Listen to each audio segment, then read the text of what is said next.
हाँ जी, तो कौन सा चैप्टर करने वाले आज हम लोग? Correlation and regression. ठीक है, ये एक ऐसा चैप्टर है जिससे बहुत घबराहट होती है बच्चों को, बट हमें घबराना है क्या? नहीं, बिल्कुल नहीं घबराना भाई। ठीक है ना, चैप्टर इजी है। पहले तो समझते हैं कि कोरिलेशन एंड रिग्रेशन का मतलब क्या होता है, तब जाके चैप्टर समझ आएगा। अरे बातें कम समझ लो। चैप्टर इंपॉर्टेंट भी है, एग्जाम में क्वेश्चन आते हैं। ठीक है ना, चैप्टर मैक्सिमम फॉर्मूला बेस्ड है। ठीक है, फॉर्मूला बेस्ड चैप्टर ज़्यादा ही है। पहले समझ लेते हैं कि what is difference between correlation and regression. Correlation क्या होता है और रिग्रेशन होता क्या है, फिर चैप्टर हम पढ़ेंगे। तो देखिए, अपनी बुक का पेज नंबर खोल लीजिएगा। कौन से पेज पर है भाई चैप्टर? 64। ओके, हाँ जी, 64 पेज नंबर है, खोल लीजिएगा सब। चलो, अब देखिए, पहले समझते हैं कि कोरिलेशन क्या होता है।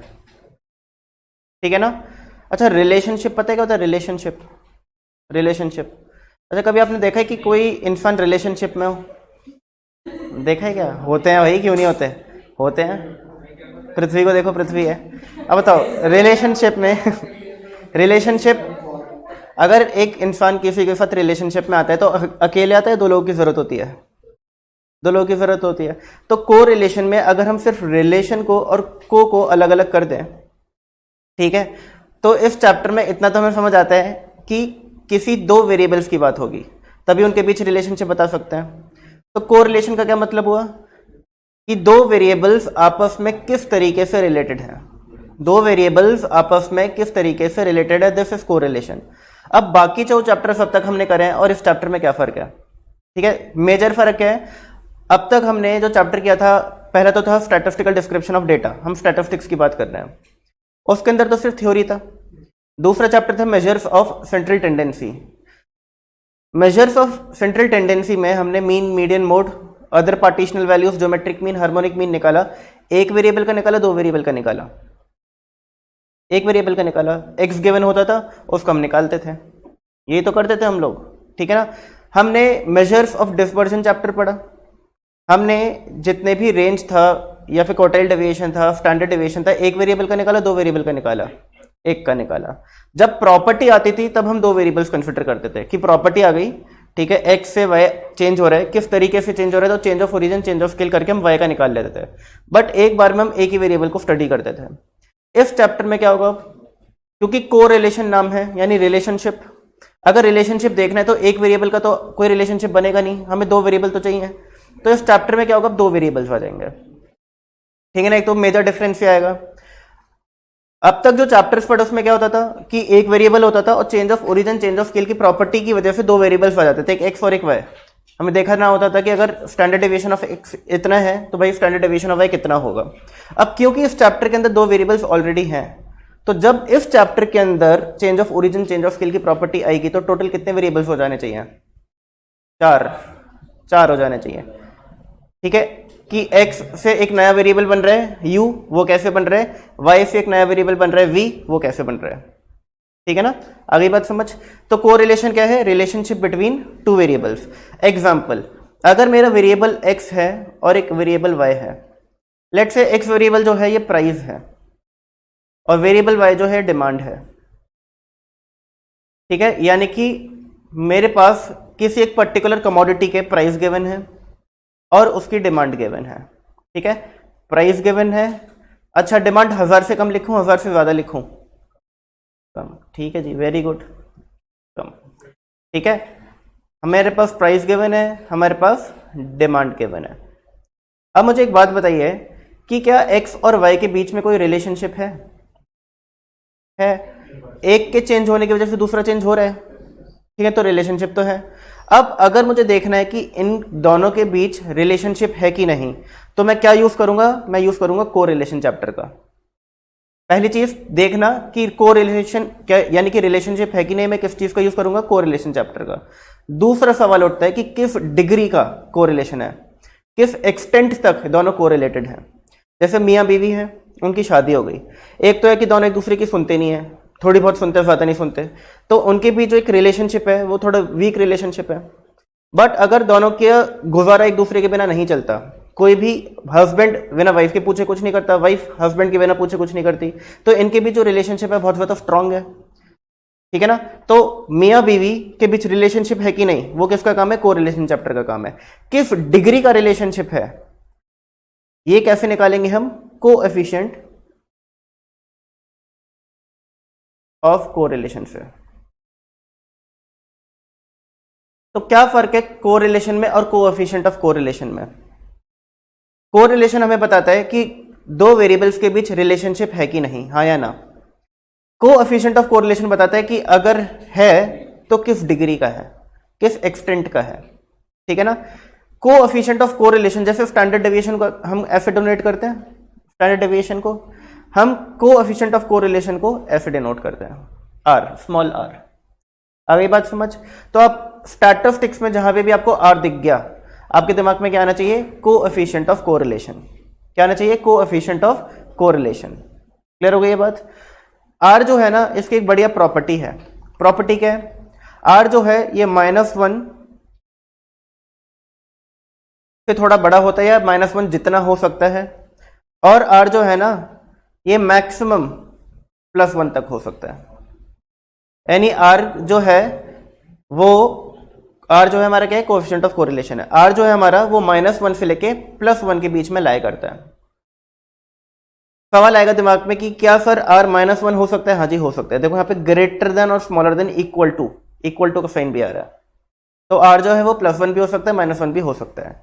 आर जो है ना, अच्छा एक बात मुझे बताओ, -1 और +1 के बीच में बहुत सारे नंबर्स आते हैं, ठीक है ना, जैसे कि -0.90, -0.98, -0.73, -0.50, ठीक है, 0 भी आता है, फिर 0.34, 0.75, ठीक है, और 1 भी आता है, +1।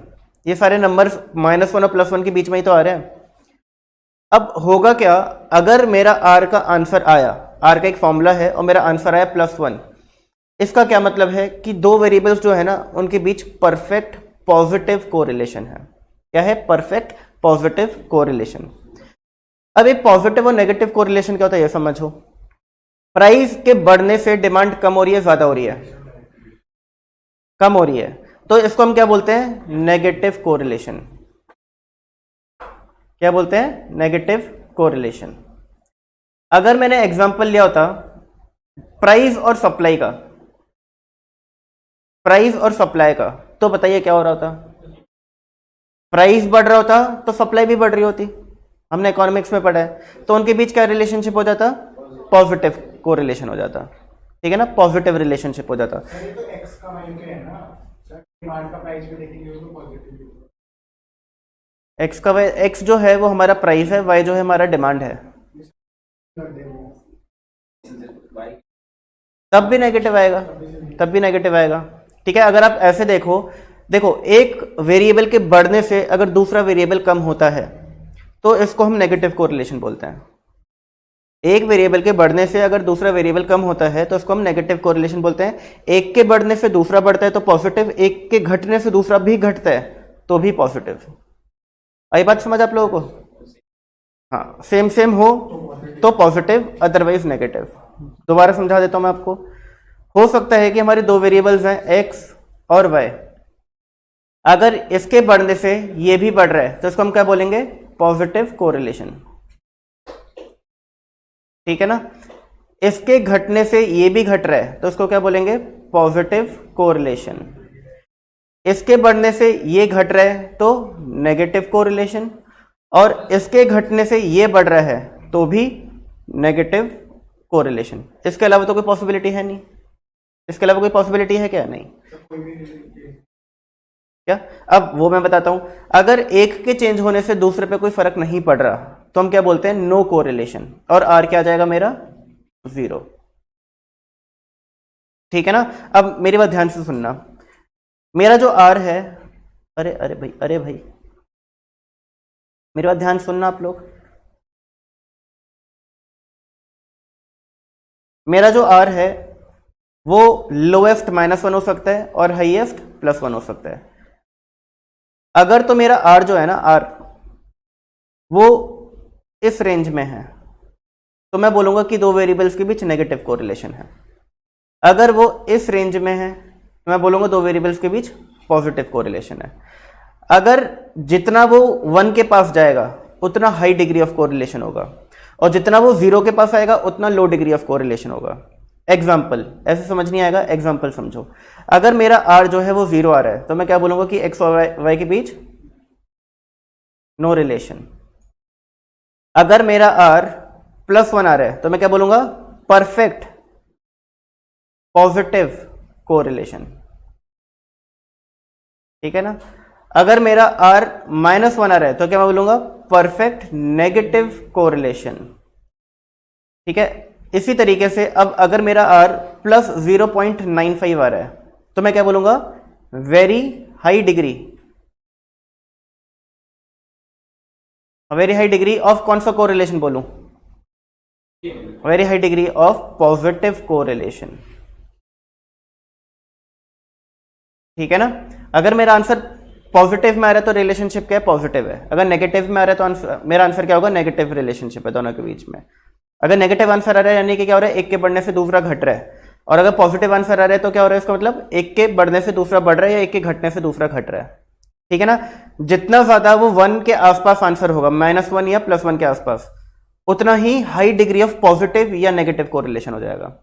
अगर 1 के आसपास है बहुत ज्यादा तो very high degree of positive correlation, -1 के आसपास है तो very high degree of negative correlation. आ गई बात समझ। ठीक है ना। तो दो वेरिएबल्स के बीच क्या रिलेशनशिप है, इसको हम क्या बोलते हैं, कोरिलेशन बोलते हैं। बात समझ आई। कोई डाउट, कोई भी गले शिकवे। अब ये फॉर्मूला बेस्ड चैप्टर है, कैसे फॉर्मूले यूज करते हो मैं आपको थोड़ी देर में बताऊंगा। ठीक है ना। अब एक बार को हम बात कर लेते हैं कि सर चैप्टर का नाम है कोरिलेशन एंड रिग्रेशन।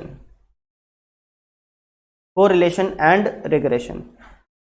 लगे हाथ सर ये भी बता दो कि रिग्रेशन क्या होता है। अगेन मेरे पास दो वेरिएबल्स हैं, एक्स है लेट से अमाउंट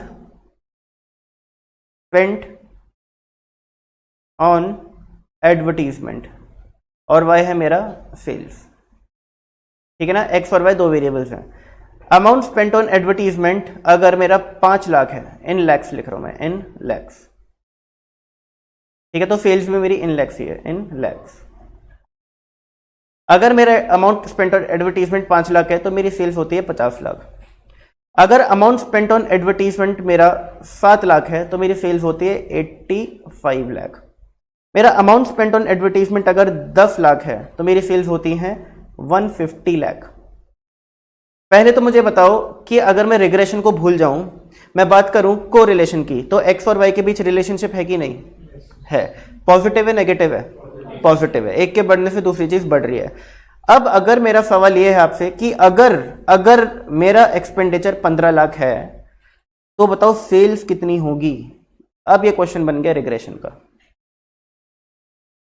तो कोरिलेशन और रिग्रेशन में क्या फर्क समझाया मैं। कोरिलेशन सिर्फ इतनी बात करता है कि कोरिलेशन सिर्फ इतनी बात करता है कि दो वेरिएबल्स के बीच कैसा रिलेशनशिप है, पॉजिटिव नेगेटिव, हाई डिग्री लो डिग्री। रिग्रेशन क्या बात करता है कि एक के चेंज होने की वजह से दूसरा कितना चेंज होगा। आई बात समझ। एक के चेंज होने की वजह से दूसरा कितना चेंज होगा। अब अगर मुझे इसका आंसर निकालना है कि भाई बताओ ये सेल्स कितनी हो जाएगी, तो मेरे दिमाग में सिर्फ एक कॉन्सेप्ट याद आना चाहिए, रिग्रेशन। ये रिग्रेशन का क्वेश्चन है। ऐसा भी हो सकता था कि मुझे यहां पर गिवन है 300 और मुझे फाइंड आउट करना है कि बताओ कितना एक्सपेंडिचर मैंने किया होगा कि मेरी सेल 300 लाख पहुंच गई। ये भी किसका क्वेश्चन है, रिग्रेशन का क्वेश्चन है। यानी एक वेरिएबल के चेंज होने से दूसरे वेरिएबल पे क्या इंपैक्ट पड़ रहा है, वो कितना हो रहा है, कितना उसमें चेंज आ रहा है, न्यू अमाउंट कितना है, उसको हम बोलते हैं रिग्रेशन। तो रिग्रेशन कोरिलेशन के क्वेश्चन में फर्क समझ आया आपको। कोरिलेशन में क्या करना होगा, दो वेरिएबल्स गिवन होंगे और हमें फाइंड आउट करना होगा आर, यानी उनके बीच क्या डिग्री ऑफ कोरिलेशन है। और रिग्रेशन के क्वेश्चन में क्या होगा, X variable Y variable given होंगे, इसके अलावा एक एक्स या एक वाई और गिवन होगा। अगर x गिवन है तो y मिसिंग फिगर निकालनी है, y गिवन है तो x की मिसिंग फिगर निकालनी है हमको। आई बात समझ। ठीक है ना। तो ये दो चैप्टर्स हैं जो हमें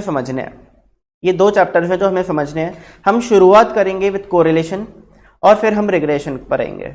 कोरिलेशन थोड़ा सा लेंदी है, थोड़ा सा और ये थोड़ा कम लेंदी है, ये थोड़ा इजी है। ठीक है, आइए शुरू करते हैं विद कोरिलेशन। तो भाई क्या पढ़ना है सर हमको कोरिलेशन में? तो देखो हमें बेसिक इंट्रोडक्शन, जो भी हमने बातें करी that was part of basic introduction. Types of correlation हमें समझने हैं, मेथड्स ऑफ कोरिलेशन समझने हैं, कितने मेथड से मैं आर निकाल सकता हूं, कितने मेथड्स हैं जिनसे मैं आर निकाल सकता हूं। फोर्थ है properties of coefficient of correlation, important. और फिर प्रोबेबल एरर, आखिरी क्या है? Probable error. ये 5 चीजें आपको इस चैप्टर के अंदर पढ़नी है, ठीक है ना। रेग्रेशन का बाद में देखेंगे क्या है। तो let's start with correlation, let's start with correlation.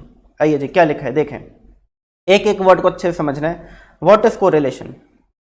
ठीक है, correlation analysis determines the relation between two variables, the relation between two variables.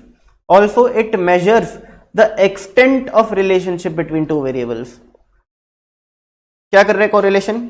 Correlation determine कर रहा है कि दो वेरिएबल्स के बीच रिलेशनशिप कैसा है, प्लस वो ये भी डिटरमाइन कर रहा है कि किस एक्सटेंट तक का कोरिलेशन है, किस एक्सटेंट तक का रिलेशनशिप है। Types of distribution, types of distribution, ठीक है ना। अच्छा सुनो, ये जो डेफिनेशन थी हमारी, correlation analysis determine the relationship between two variables, ये किसका काम है? कोरिलेशन का। It also measures the extent of relationship, ये किसका काम है? कोएफिशिएंट ऑफ कोरिलेशन का। अगर मुझे बताना है कि किस टाइप का रिलेशनशिप है, पॉजिटिव नेगेटिव, ठीक है ना, तो मैं क्या करूंगा? मैं अप्लाई करूंगा कोरिलेशन का कॉन्सेप्ट। मुझे डिटरमाइन करना है कि किस एक्सटेंट तक का, एक्सटेंट को आप डिग्री भी बोल सकते हो, इसका एक वर्ड है DEGREE, किस डिग्री का रिलेशनशिप है दोनों के बीच में। अच्छा, ये जो डिग्री का आंसर है ये -1 से लेके +1 के बीच आएगा, ठीक है, क्योंकि एक्सटेंट ऑफ रिलेशनशिप निकालना है तो कैसे निकालेंगे? आर से निकालेंगे, और आर क्या होता है? -1 से लेके +1 के बीच में आता है, ठीक है ना। तो ये जो डिग्री है, ये जो एक्सटेंट है, इसका आंसर किस रेंज में आएगा? -1 से लेके +1 के बीच में आएगा। ओके, अब देखो टाइप्स ऑफ डिस्ट्रीब्यूशन समझो आप लोग। टाइप्स ऑफ डिस्ट्रीब्यूशन,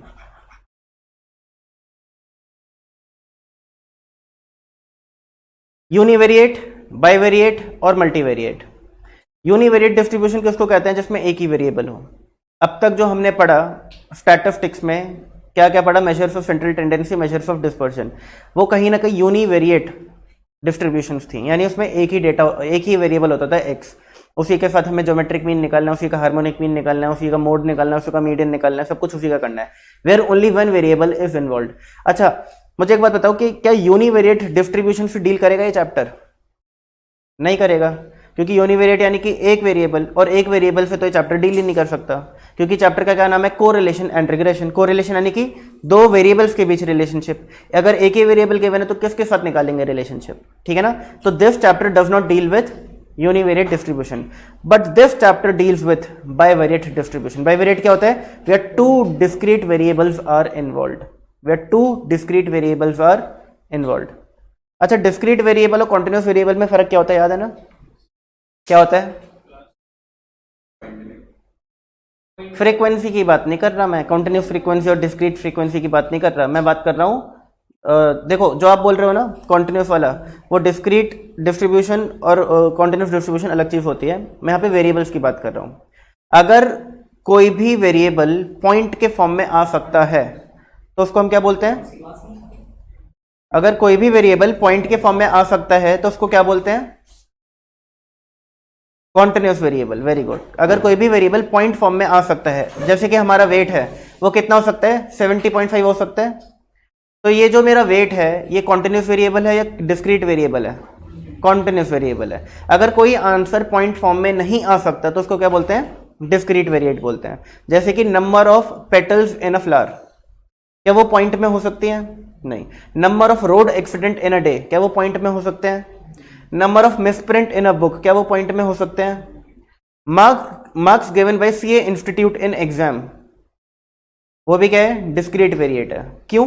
क्योंकि इंस्टीट्यूट कभी भी पॉइंट में आंसर, पॉइंट में मार्क्स नहीं देता।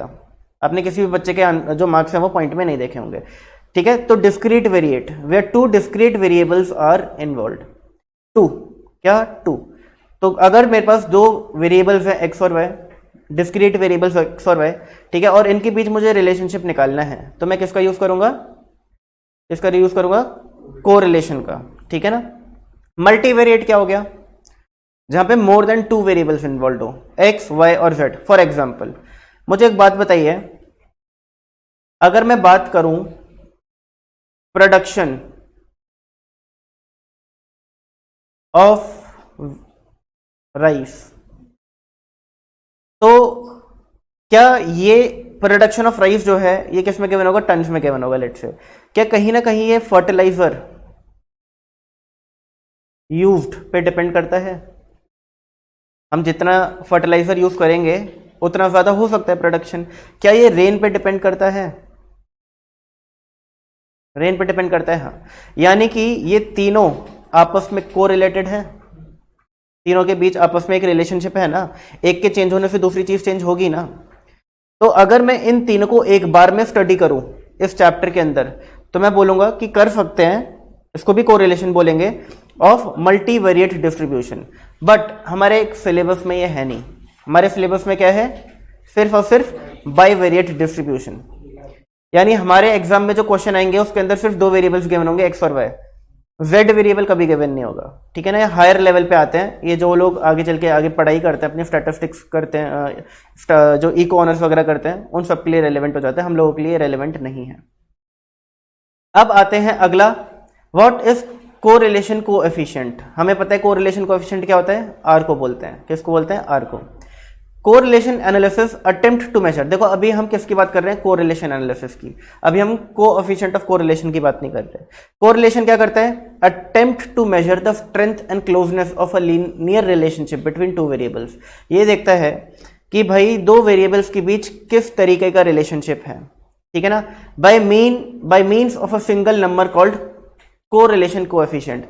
कोरिलेशन तो चेक करते हैं कि दो वेरिएबल्स के बीच कैसा रिलेशनशिप है, बट अगर मुझको इसकी डिग्री पता लगानी है, किस एक्सटेंट तक का वो कोरिलेशनशिप है, किस एक्सटेंट तक का रिलेशनशिप है, तो मैं किसका यूज करूंगा, कोएफिशिएंट ऑफ कोरिलेशन का यूज करूंगा, जो कि मैंने आपको बता दिया +1 से लेके -1 के बीच में आता है, ठीक है ना। ये इंपॉर्टेंट चीज है, एग्जाम में पूछी जा सकती है, ये वाले पार्ट अलग अलग तरीके से पूछा जा सकता है, क्वेश्चन करेंगे आपको आइडिया लगेगा, ठीक है। अब देखिए आगे क्या लिखा है। अच्छा हमारा बेसिक तो कवर हो गया, अब हमारा कौन सा पार्ट आ गया, टाइप्स ऑफ कोरिलेशन। तो देखिए जी, 3 टाइप के कोरिलेशन है, positive and negative correlation, simple partial and multiple correlation and linear and non linear correlation. देखेंगे हम लोग पॉजिटिव एंड नेगेटिव कोरिलेशन, ये तो आप लोगों ने मुझे बता ही दिया, ठीक है ना। If increase in one variable correspond to increase in other variable it is called positive correlation. इसमें हम एक और चीज भी लिख सकते थे क्या, if decrease in one variable correspond to decrease in another variable it is also called positive correlation. Negative correlation क्या होता है, if increase in one variable correspond to decrease in another variable it is called negative correlation, ठीक है ना, ठीक है। तो अगर एक वेरिएबल बढ़ रहा है दूसरा वेरिएबल भी बढ़ रहा है उसके चक्कर में तो पॉजिटिव, एक वेरिएबल घट रहा है उसके चक्कर में दूसरा भी घट रहा है तो भी पॉजिटिव, एक बढ़ रहा है दूसरा घट रहा है तो नेगेटिव कोरिलेशन, ठीक है, एंड वाइस वर्सा।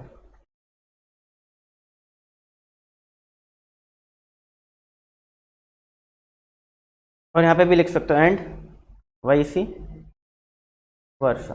अच्छा यहाँ पे वाइसी वर्सा क्यों लिखा है मैंने, एक्स और वाई दो वेरिएबल है, एक्स बढ़ रहा है वाई घट रहा है, एक्स घट रहा है वाई बढ़ रहा है, इस तरीके से वाइसी वर्सा यहाँ पे यूज कर सकते हो आप।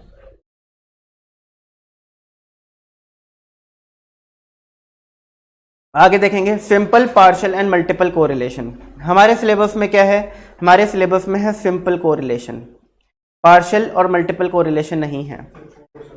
सिंपल कोरिलेशन क्या होता है, सिंपल कोरिलेशन क्या होता है, मैं सिर्फ समझा रहा हूं, ये एग्जाम में आएगा नहीं इतना। जब दो वेरिएबल्स के बीच रिलेशनशिप देखना हो मुझको, जब दो वेरिएबल्स कंसिडर करके मुझे आंसर निकालना है, सिर्फ दो वेरिएबल्स, तो मैं किसका यूज करता हूं, सिंपल कोरिलेशन का। अगर मेरे पास 3 वेरिएबल्स हैं बट मैं एक वेरिएबल को साइलेंट कर दूं और दो वेरिएबल को स्टडी करूं तो उसको बोलते हैं पार्शियल कोरिलेशन। तो सिंपल और पार्शियल एक ही चीज हो गई, फर्क किस चीज का है? अगर सिंपल में सिर्फ 2 वेरिएबल्स गिवन होते हैं, उन दोनों के बीच रिलेशनशिप निकालना होता है। पार्शियल में X Y Z 3 variables given है, मैं इन दो के बीच या इन दो के बीच रिलेशनशिप निकालना चाह रहा हूँ, यानी अल्टीमेटली मैं निकाल 2 ही वेरिएबल्स कर रहा हूँ, गिवन चाहे 3 वेरिएबल्स हो, तो उसको मैं बोलता हूँ पार्शियल कोरिलेशन। और अगर मेरे पास 3 वेरिएबल्स हैं, मैं तीनों का आपस में रिलेशनशिप देख रहा हूँ क्या है, तो उसको मैं बोलता हूँ मल्टीपल कोरिलेशन। तो यहाँ पे लिखा हुआ है, पढ़ सकते हो आप लोग। It involve study of 2 variables only, it involve study of 3 और मोर variables but considered only 2 variable at a time, it involve study of 3 और मोर वेरिएबल्स साइमल्टेनियसली, 3 और मोर वेरिएबल्स साइमल्टेनियसली।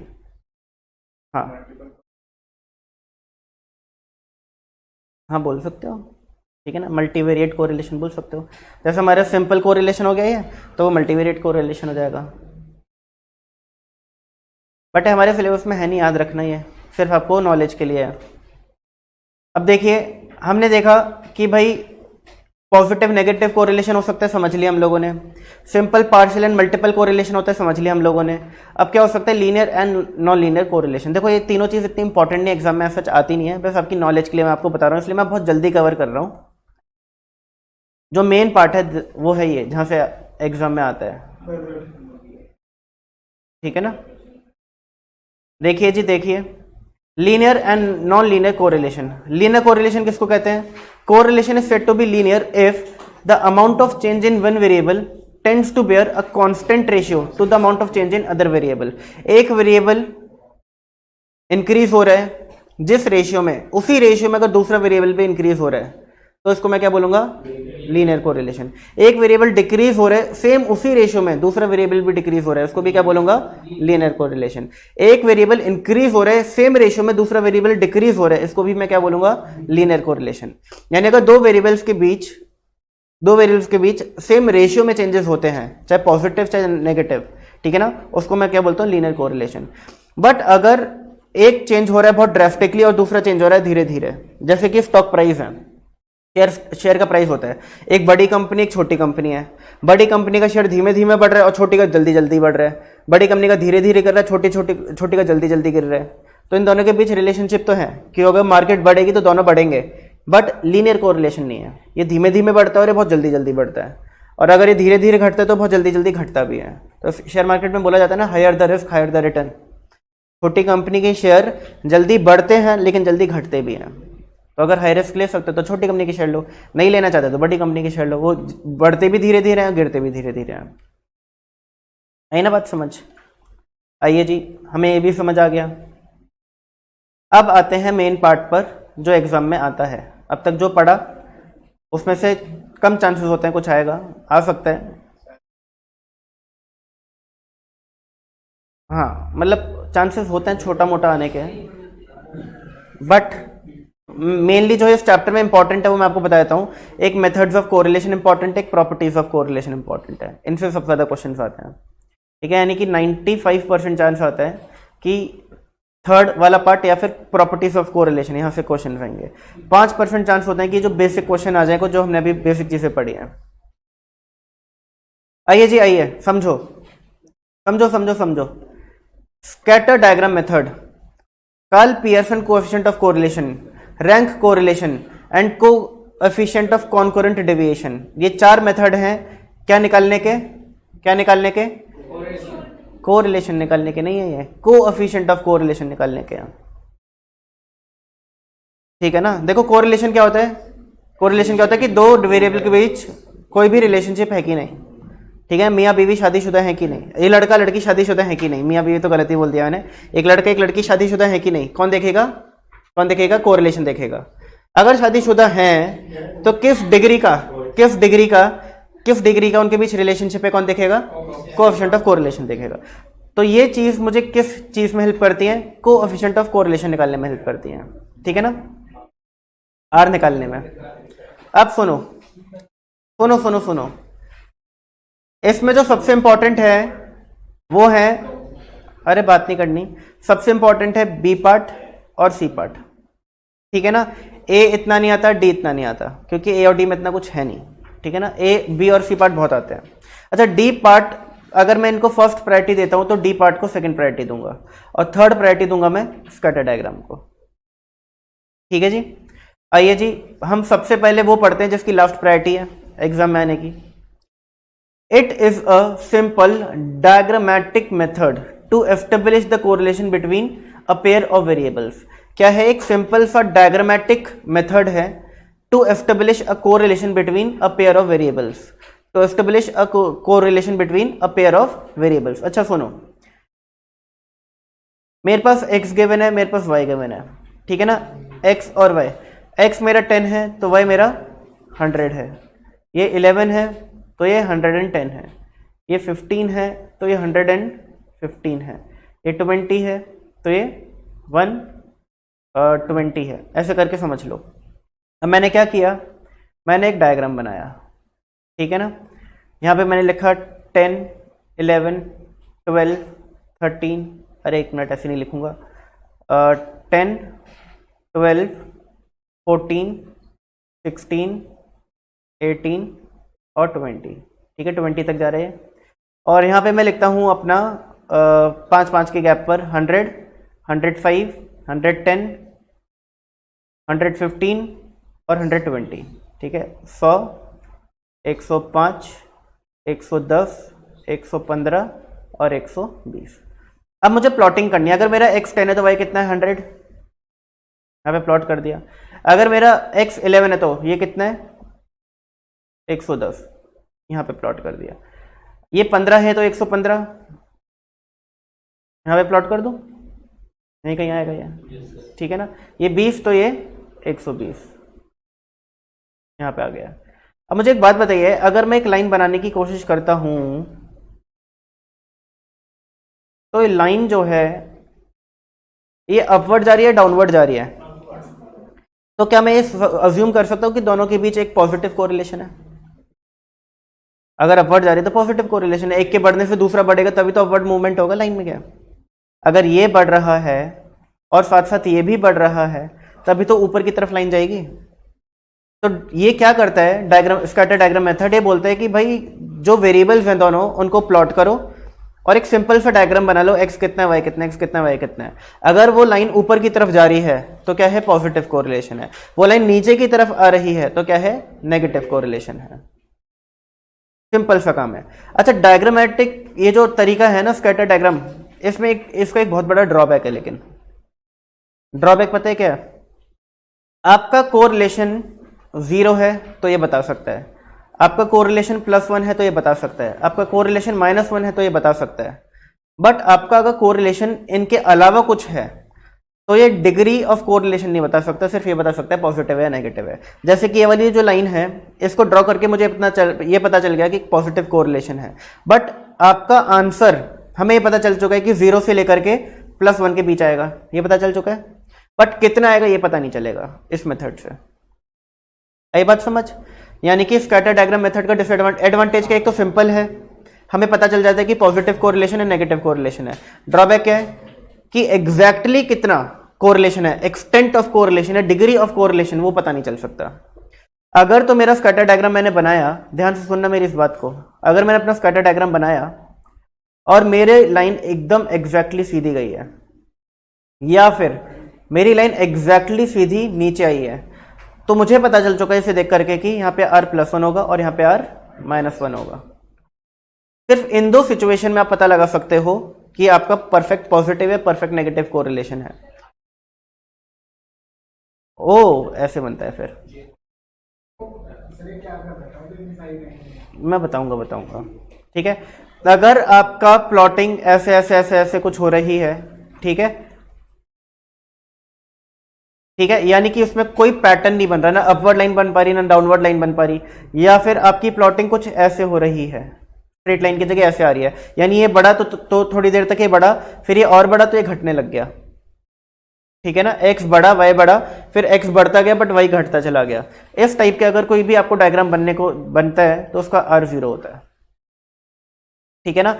यानी कि देखो क्या फर्क है, इसमें मुझको एक ट्रेंड दिख रहा है, अपवर्ड ट्रेंड, तो पॉजिटिव कोरिलेशन हो गया, बट r = एग्जैक्टली कितना ये पता नहीं चल रहा। यहां पर जो लाइन है वो एग्जैक्टली स्ट्रेट लाइन है, तो तो मुझे पता चल चुका है आर कितना है +1। यहाँ पे जो लाइन है वो एग्जैक्टली स्ट्रेट डाउनवर्ड लाइन है, तो पता चल चुका है आर है -1। यहाँ पे कोई लाइन ही नहीं बन पा रही ठीक से, ना ऊपर की तरफ ना नीचे की तरफ, तो यहाँ पे क्या बोलूंगा आर इज इक्वल टू 0 है। तो ये जो स्कैटर डायग्राम मेथड है ना, ये सिर्फ इतना ही बता सकता है कि आर +1 है, -1 है या 0 है। बट अगर आपको इस वाली सिचुएशन का आर निकालना है तो ये नहीं पता चलेगा। इतना पता चल जाएगा कि पॉजिटिव कोरिलेशन है, बट ये नहीं पता चलेगा एग्जैक्टली कितना है। ठीक है ना। तो देखिए इसका ड्रॉबैक यहाँ पे लिखा हुआ है, ये ड्रॉबैक आ सकता है ऑब्जेक्टिव में। विच ऑफ द, देखो क्वेश्चन क्या आएगा, विच of the following method of correlation can not determine the degree of relationship between variables. ठीक है, और चारों ऑप्शन आ जाएंगे, ये चारों ऑप्शन आ जाएंगे, scatter diagram, Karl Pearson coefficient of correlation, rank correlation and coefficient of concurrent deviation. किस पे टिक करके आओगे, स्कैटर डायग्राम पे टिक करके आओगे। ठीक है ना। तो मैं आपको यहाँ पे एक बार लिख देता हूँ, ये जो 3 है यहाँ से आपका आर निकल जाता है, पहले वाले से आपका आर कुछ केसेस में निकल जाता है, मैक्सिमम केसेस में नहीं निकल सकता। कुछ केसेस में यानी कि एकदम स्ट्रेट लाइन है अपवर्ड या डाउनवर्ड तो पता चल जाएगा, या कोई भी पैटर्न नहीं बन रहा तो पता चल जाएगा। ठीक है ना।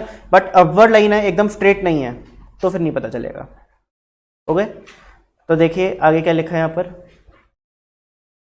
देखिए जी, देखिए scatter diagram can be applied for any type of correlation, for any type of correlation. ठीक है ना, linear as well as non linear, that is curve linear. Non linear को क्या बोलते हैं, कर्व लीनियर कोरिलेशन भी बोलते हैं। Scatter diagram can distinguish between different types of correlation, although it fails to measure the extent of relationship between two variables. ये बता सकते हैं कि correlation कैसा है, पॉजिटिव नेगेटिव, बट किस डिग्री का है ये नहीं बता सकता। आ गई बात समझ, आ गई बात समझ। ठीक है ना, ये इंपॉर्टेंट चीज़ है, ये एग्जाम में पूछी जा सकती है। अब देखिए मैं आपको यहाँ पर समझाने की कोशिश करता हूँ। यहाँ पर आपको एक अपवर्ड ट्रेंड दिख रहा है, यहाँ पे जो प्लॉटिंग हो रही है वो अपवर्ड ट्रेंड में हो रही है, बहुत सारी प्लॉटिंग्स कर दी हैं अपवर्ड ट्रेंड में। यहाँ पे एकदम एक स्ट्रेट लाइन नहीं है, बट यहाँ पे बहुत सारी लाइंस ऊपर की तरफ जा रही हैं। ठीक है ना। तो मैं क्या बोलूँगा कि जो मेरा आर है, ध्यान से देखना, जो मेरा आर है वो 0 से कम हो सकता है क्या, नहीं। पॉजिटिव कोरिलेशन है, 0 से तो ज़्यादा ही होगा। तो देखो क्या लिखा है, आर जो है वो 0 से तो ज़्यादा है बट 1 से कम है, 1 भी नहीं हो सकता क्योंकि एकदम स्ट्रेट लाइन नहीं है। ठीक है ना। तो स्कैटर डायग्राम ने मुझे इतना बता दिया कि पॉजिटिव कोरिलेशन है, बट ये नहीं बता पाया कि एग्जैक्टली कितना है। यहां पर देखो एकदम स्ट्रेट लाइन है, तो यहां पे देखो r इज इक्वल टू 1 लिख दिया, लिख दिया। यहां पे देखो डाउनवर्ड तरफ की मूवमेंट है बट एक स्ट्रेट लाइन नहीं है, तो मेरा आंसर मुझे पता चल चुका है कि माइनस में आएगा, यानी 0 से कम होगा बट -1 से तो ज्यादा होगा भाई, -1 से तो ज्यादा होगा, क्योंकि -1 हो गया तो परफेक्ट नेगेटिव कोरिलेशन हो जाता है। तो देखो वही चीज यहाँ पे लिखी है कि जो मेरा r है वो 0 से तो कम होगा बट -1 से ज्यादा होगा। अगर एकदम डाउनवर्ड लाइन है तो मेरा r -1 हो जाएगा, और अगर कोई लाइन, कोई पैटर्न ही नहीं बन रहा भाई, कोई पैटर्न बन रहा है क्या, तो r क्या हो जाएगा, 0 हो जाएगा। ठीक है। अब देखो इसमें एक चीज होती है, कॉन्सेप्ट होता है, तो मैं आपको समझा रहा हूं। अगर ये मेरी लाइन परफेक्ट पॉजिटिव कोरिलेशन की है, ध्यान से समझना इस चीज को, बहुत लॉजिकल चीज है। अगर ये मेरी लाइन परफेक्ट पॉजिटिव कोरिलेशन की है, अब मेरे पास जो x और y वेरिएबल्स गिवन है, मैंने उनकी प्लॉटिंग करी, और वो जो प्लॉटिंग है ना वो उस लाइन के बहुत आसपास आ रही है, बहुत आसपास। ठीक है, यानी बहुत ज्यादा फ्लक्चुएट नहीं कर रही, इधर इधर नहीं आ रही है। ठीक है ना, बहुत ज्यादा फ्लक्चुएट नहीं कर रही है। तो ये मुझे क्या आइडिया दे रही है, ये चीज बताओ क्या आइडिया दे रहा है, कि मेरा जो कोरिलेशन है वो एक तो पॉजिटिव है और हाई डिग्री ऑफ कोरिलेशन है, यानी एग्जैक्टली 1 तो नहीं है बट 1 से थोड़ा ही कम है। और अगर यही फ्लक्चुएशन बहुत ज्यादा होती, यानी ये जो प्लॉटिंग है लाइंस की, ये प्लॉटिंग जो है ये बहुत ज्यादा क्लोजली एसोसिएटेड नहीं होती विद द मेन लाइन। ठीक है, बहुत ज्यादा क्लोजली रिलेटेड नहीं होती, बहुत ज्यादा दूर दूर होते हैं। एक पॉइंट यहाँ पे आ गया, एक यहाँ पे आ गया, एक यहाँ गया, यहाँ आ गया, यहाँ आ गया, यहाँ आ गया, यहाँ आ गया। ठीक है ना, इस तरीके से पॉइंट्स आ रहे हैं आपके। तो मुझे क्या दिख रहा है यहाँ पर कि पॉजिटिव तो है क्योंकि अपवर्ड मूवमेंट दिख रही है पॉइंट्स के अंदर, बट ये बीच वाली लाइन से ना बहुत दूर दूर है, यानी कि there is a low degree of positive correlationship. क्या बोलेंगे, low degree of positive correlationship. ठीक है जी। तो ये वाला क्वेश्चन भी एग्जाम में पूछ लिया जाता है।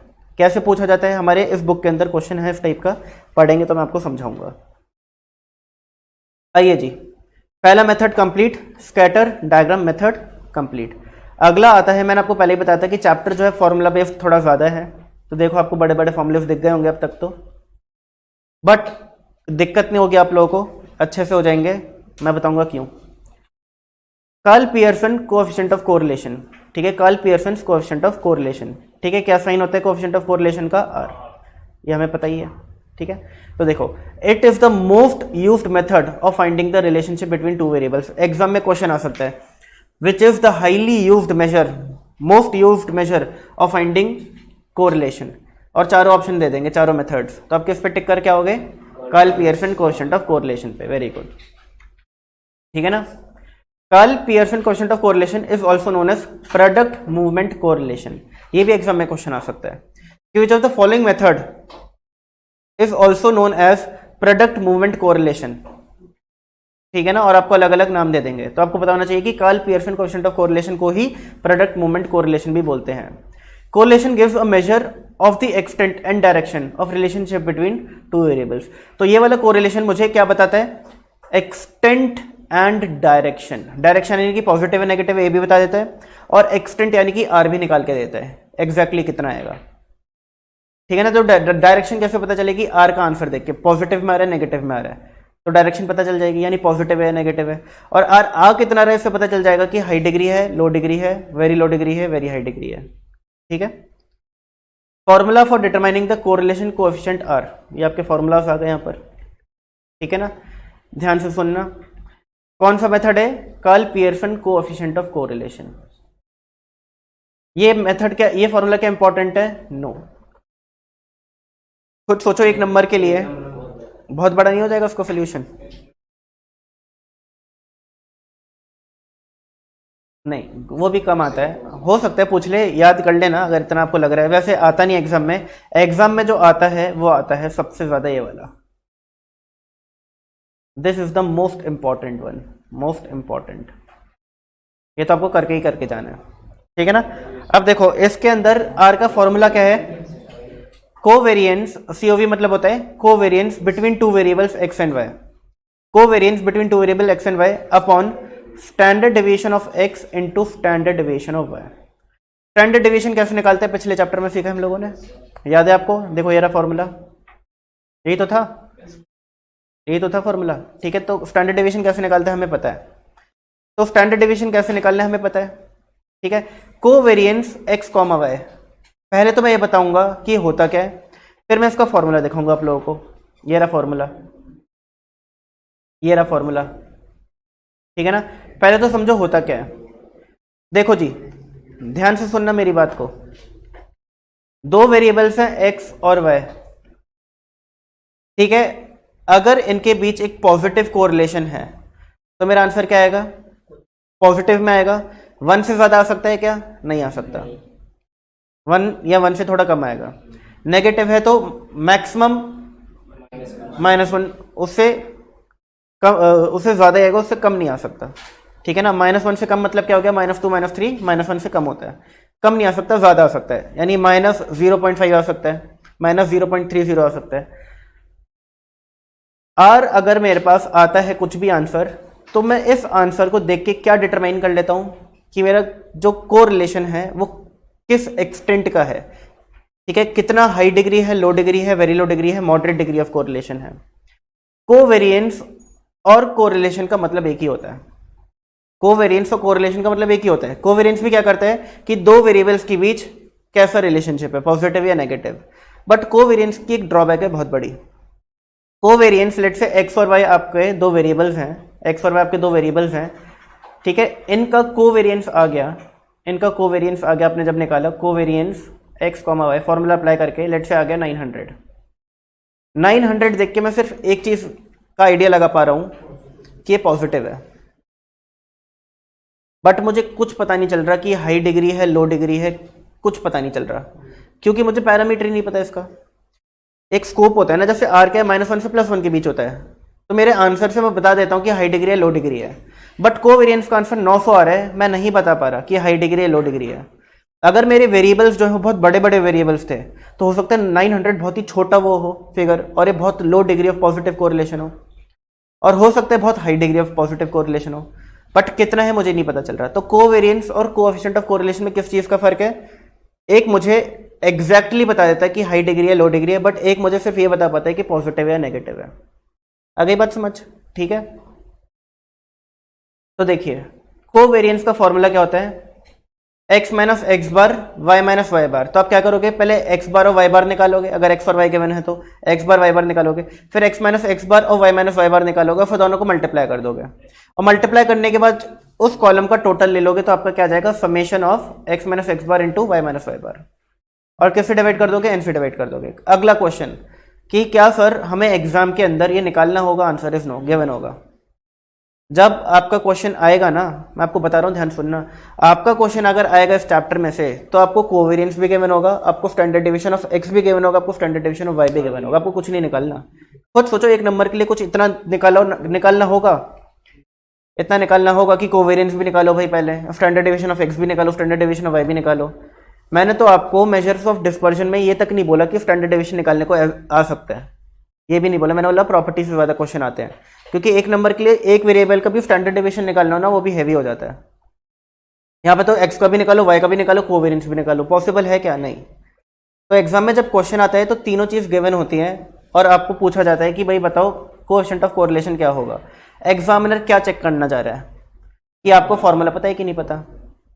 सिंपल, फॉर्मूला पता है तो कराओगे, नहीं पता तो छोड़ दोगे। अब सुनो क्या क्या हो सकता है पॉसिबल, ध्यान से समझना इस बात को। ये जो मैंने अभी आपको क्वेश्चन बताया ना, एकदम डायरेक्ट क्वेश्चन हो गया, इसके चांसेस थोड़े से कम हो जाते हैं। चांसेस ज्यादा किसके होते हैं कि आपको आर भी दे देंगे, आपको कोवेरिएंस भी दे देंगे, आपको स्टैंडर्ड डिवीजन ऑफ एक्स भी दे देंगे, और बोलेंगे स्टैंडर्ड डिवीजन ऑफ वाई निकालो। निकाल लोगे क्या? ठीक है, तो आपके पास कितनी चीजें हैं इसके अंदर? आर है, कोवेरिएंस है, स्टैंडर्ड डिवीजन ऑफ एक्स है, और स्टैंडर्ड डिवीजन ऑफ वाई है। इन चार में से एनी थ्री आपको एग्जाम में दे दिया जाएगा, और आपको चौथी चीज निकालनी होगी। एग्जामिनर क्या चेक कर रहे हैं कि आपको फॉर्मूला आता है या नहीं आता, क्या आप रिलेट कर पा रहे हो कि ये वाले फॉर्मूले से निकल जाएगी तीसरी चीज। अगर रिलेट कर पा रहे हो तो भाई कर लो, नहीं कर पा रहे हो तो छोड़ के आ जाओगे फिर। ठीक है ना, सिर्फ इतना आता है। तो आपको मैं कभी भी नहीं बोलूंगा कि इतने बड़े बड़े फॉर्मूला को प्रैक्टिस करो क्वेश्चंस में। अब जितने भी क्वेश्चन देखोगे बुक के अंदर, इंस्टीट्यूट की बुक के अंदर, कोई क्वेश्चन आपको हार्डली कोई क्वेश्चन दिखेगा जो प्रैक्टिस के लिए होगा, जिसमें आपको कोवेरिएंस भी निकालना पड़ रहा है, स्टैंडर्ड डिवीजन ऑफ एक्स भी निकालना पड़ रहा है, स्टैंडर्ड डिवीजन ऑफ वाई भी निकालना पड़ रहा है। एग्जाम क्वेश्चन नहीं है, बट वो मैक्सिमम क्वेश्चन 99% क्वेश्चन में आपको ये चीजें ऑलरेडी गिवन होती हैं। छोटी मोटी वर्किंग के बाद आपका आंसर आ जाता है। ठीक है ना, छोटी मोटी वर्किंग के बाद आंसर आ जाता है। देखिए अब एक बार होल्ड करना। हाँ जी, आगे बढ़े। ओके, तो इसके अभी कुछ क्वेश्चन प्रैक्टिस हम करेंगे, तब आपको आइडिया लगेगा कि किस तरीके से क्वेश्चन बन सकते हैं। अभी मैं थोड़ा रब कर रहा हूँ, बहुत हौच-पौच हो चुका है। अब देखिए ये फॉर्मूला है क्या वैसे, n यानी कि number of observation, x variable होता है, y वेरिएबल होता है, तो x और y दोनों वेरिएबल्स को मल्टीप्लाई कर दो और उनका टोटल कर लो, तो समेशन x y आ जाएगा। फिर समेशन x और समेशन y को मल्टीप्लाई कर दो, ठीक है ना, तो ये वाला पार्ट आ जाएगा। ठीक है ना, x वाला कॉलम और y वाला कॉलम जो है, x का टोटल कर दो तो समेशन x आ गया, y का टोटल कर दो समेशन y आ गया, इसको और इसको मल्टीप्लाई कर दो तो ये वाली चीज आ जाएगी। ठीक है ना, इसको और इसको मल्टीप्लाई कर दो तो ये वाली चीज आ जाएगी। अब यहाँ पे देखो नंबर ऑफ ऑब्जर्वेशन और समेशन x का स्क्वायर। x अगर गिवन है तो क्या करोगे, x स्क्वायर निकालोगे, फिर इन सभी को ऐड करोगे तो आपका क्या आ जाएगा, समेशन x स्क्वायर आ जाएगा। ठीक है जी, फिर समेशन x का होल स्क्वायर क्या होता है, ये जो है ये इसका होल स्क्वायर ये होता है। मैं एक क्वेश्चन कराता हूं तब आपको क्लियर होगा। ठीक है ना, इस फॉर्मूला के क्वेश्चन करा देता हूं मैं आपको। हाँ वो पता है, इन तीनों, हाँ आंसर तीनों से सेम आता है, बिल्कुल सेम, 1% का फर्क नहीं होता। देखो अगर एग्जाम में क्वेश्चन आया बड़े वाले फॉर्मूले से तो ऐसा आ सकता है, मैंने इसलिए एग्जांपल दिया है। अगर आया तो ऐसा आ सकता है, क्या होगा आपको पहले तो बताओ फॉर्मूला क्या है उसका, जल्दी बताओ। n summation X Y minus summation X summation of Y upon root of n summation X square minus summation of x का होल स्क्वायर। ठीक है, फिर क्या है, n summation y square minus summation of y का whole square, यही formula है। क्या हो गया, ठीक है कोई नहीं। अब देखो n क्या हो गया 10, समेशन एक्स वाई ढूंढो कितना है 220, माइनस समेशन एक्स ढूंढो कितना है 40 और समेशन वाई कितना है 50, 40 इंटू 50। यहां तक समझ आया? जल्दी से बताएंगे सारे बच्चे। आया? रूट ऑफ n कितना है 10 इंटू समेशन एक्स स्क्वायर कितना है 200 माइनस समेशन एक्स कितना है 40, तो 40 का स्क्वायर। इसी तरीके से समेशन वाई स्क्वायर कितना है 262 माइनस समेशन वाई कितना है 50, तो ये हो गया 50 का स्क्वायर। लो जी इसको सॉल्व कर दो, आंसर आ जाएगा 2200 माइनस 2000 अपॉन 2000 माइनस 1600 का रूट स्क्वायर रूट, और 2620 माइनस 2500। तो यहां पे तो मैं पहले 200 लिख देता हूं भाई, फिर 400 का वो जो गया 20 और 120 का 10.95 ठीक है जी। तो भाई 20 माइनस 10 पॉइंट ओहो मल्टीप्लाई करना है, सॉरी मल्टीप्लाई है 20 इंटू 10.95 219 कितना आ गया 219, आंसर आ गया प्लस 0.9132। बताओ जी एक्स और वाई के बीच कैसा कोरिलेशन है? High degree of correlation. High भी नहीं वेरी हाई बोलेंगे क्योंकि 1 के बहुत पास है ये, ठीक है ना, 1 के बहुत पास है। अच्छा सुनो, ये चीज सब अपने रजिस्टर में लिख लो, लिखेंगे सारे बच्चे।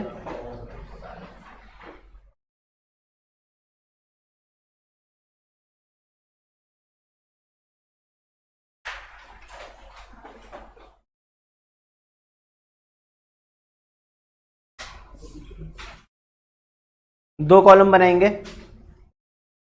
एक जगह लिखेंगे पर्टिकुलर्स और एक जगह लिखेंगे टाइप ऑफ कोरिलेशन।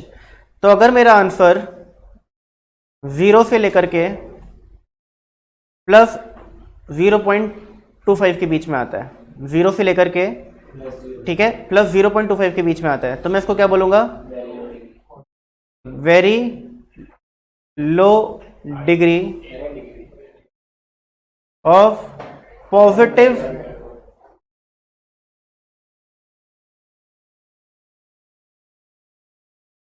कोरिलेशन। अगर मेरा आंसर प्लस 0.25 से लेकर के प्लस 0.50 के बीच आ रहा है तो क्या बोलेंगे? Low degree of positive correlation. अगर 0.50 से लेकर के 0.75 के बीच में आता है तो क्या बोलेंगे? मॉडरेट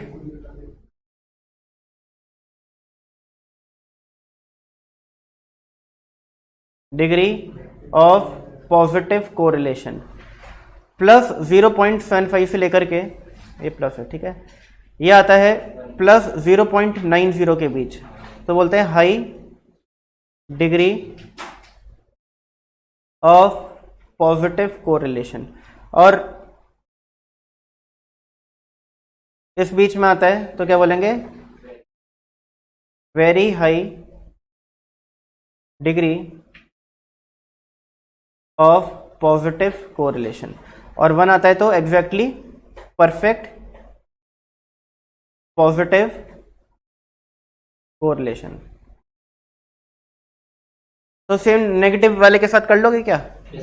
सेम चीज। अच्छा, अगर 0 से लेके माइनस 0.25 के बीच में आता है तो very low degree of negative correlation. Minus 0.25 से लेके माइनस 0.50 के बीच में आता है तो लो डिग्री ऑफ नेगेटिव कोरिलेशन। ठीक है, आपको सिर्फ क्या करना है, ये जो प्लस साइन है ना, इनकी जगह नेगेटिव साइन लगाना है और ये पॉजिटिव की जगह नेगेटिव कर देना है, बस। बाकी सब सेम रहेगा, बाकी सब सेम रहेगा। अगली बात समझ? लिख लिया? लिख लो जल्दी से।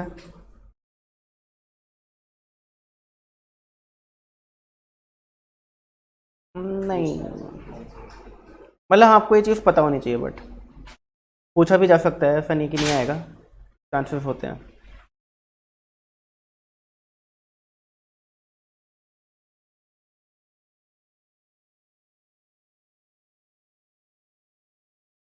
क्या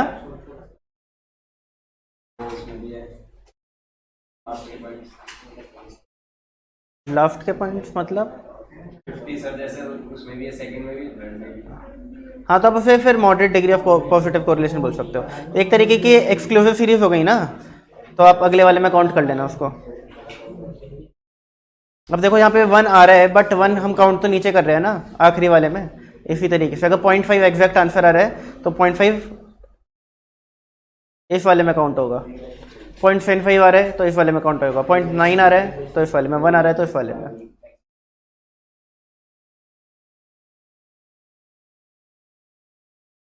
हाँ जी, आगे बढ़ जाए। गिले शिकवे लिख लिया? अजीत, मानुल, पृथ्वी लिख लिया? ओके, अब तो उन्होंने लिख लिया।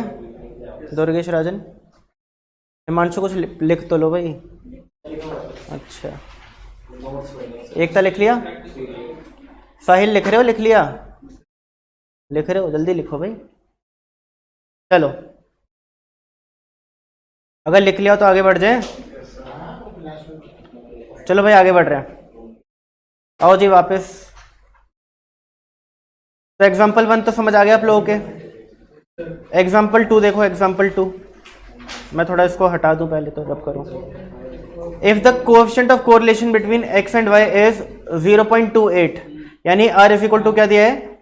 0.28, and covariance between x and y is 7.6। Covariance between x and y is 7.6 and variance of x is 9। Variance of x को कैसे लिखूंगा ये बताओ? तो स्टैंडर्ड डेविएशन ऑफ x कितना हो जाएगा? 3 हो जाएगा। Very good. Standard deviation of y निकालना है आपको। स्टैंडर्ड डेविएशन ऑफ y सारे बच्चे निकाल सकते हैं। तो हमें बहुत अच्छे से पता है सर, r का फॉर्मूला होता है covariance x, y upon standard deviation of x into standard deviation of y। तो 0.28 इज इक्वल टू 7.6 अपॉन क्या बोलो, 3 into standard deviation of y। Very good. अब 3 स्टैंडर्ड डेविएशन y इंटू 0.28, तो 3 into 0.84 आ गया, into standard deviation of y is equal to 7.6। तो standard deviation of y कितना हो गया? 7.6 अपॉन 0.84। 7.6 divide by 0.84, 9.0।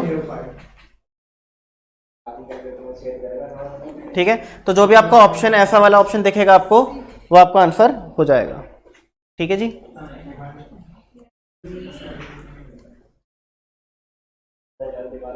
देखो ना, इसके 9.04 समथिंग आ रहा है ना, तो 9.05 आंसर हो जाएगा राउंड ऑफ करके। ठीक है जी। अब ये जो क्वेश्चन है ना, एग्जाम में आ सकता है। अच्छा मुझे एक बात बताइए, ऐसा हो सकता है कि कोएफिशिएंट ऑफ कोरिलेशन पॉजिटिव हो और कोवेरिएंस नेगेटिव हो? ऐसा हो सकता है कि कोवेरिएंस पॉजिटिव हो, कोएफिशिएंट ऑफ कोरिलेशन नेगेटिव हो? मैं पूछ रहा हूं कि ऐसा हो सकता है कि कोवेरिएंस पॉजिटिव हो और आर नेगेटिव हो, या फिर आर पॉजिटिव हो कोवेरिएंस नेगेटिव हो? नहीं हो सकता। नहीं हो सकता। स्टैंडर्ड डेविएशन कभी नेगेटिव होता है क्या? नहीं होता। अगर ये पॉजिटिव है तो ये भी पॉजिटिव आएगा, और ये नेगेटिव है तो ये भी नेगेटिव आएगा। क्लियर हुई बात? ये दोनों मैंने मेजर्स ऑफ डिस्पर्शन में पढ़ा है कि कोई भी मेजर ऑफ डिस्पर्शन नेगेटिव नहीं हो सकता। ये दोनों तो हमेशा पॉजिटिव होंगे। तो अगर कोवेरिएंस पॉजिटिव है तो आर भी हमेशा पॉजिटिव होगा, ये नेगेटिव है तो ये भी हमेशा नेगेटिव होगा। ठीक है, और अगर कोवेरिएंस 0 है तो आर भी 0 हो जाएगा। आ गई बात समझ आ गई बात? ओके।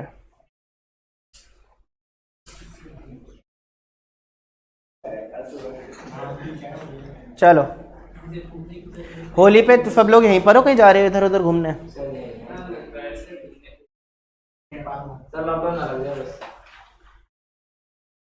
पृथ्वी तुम यहीं पर हो, जा नहीं रहे घर? अच्छा, वहां पे वैसे होली खेली जाती है? अच्छा ओके ओके, चलो चलो आगे बढ़ो। If for two variables x and y the covariance variance of x and variance of y are 40, 16 and 256 respectively, what is the value of correlation coefficient? जल्दी से आंसर बता दो इसका। आंसर भाई आंसर, बात नहीं करनी, आंसर देना है अगले एग्जाम्पल का।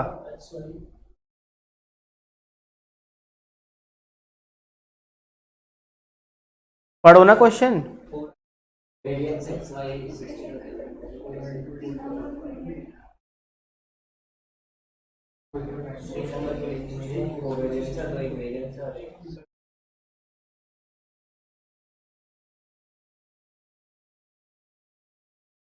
देखते हैं जी, देखते हैं क्या आंसर आता है।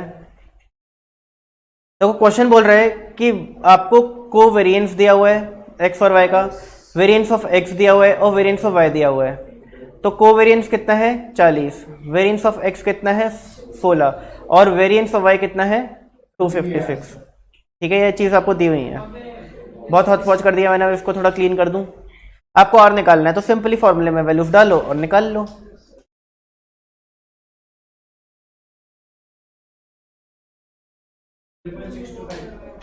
Forty divided by 64, 6.25। अरे 6.25 तो आंसर आ ही नहीं सकता।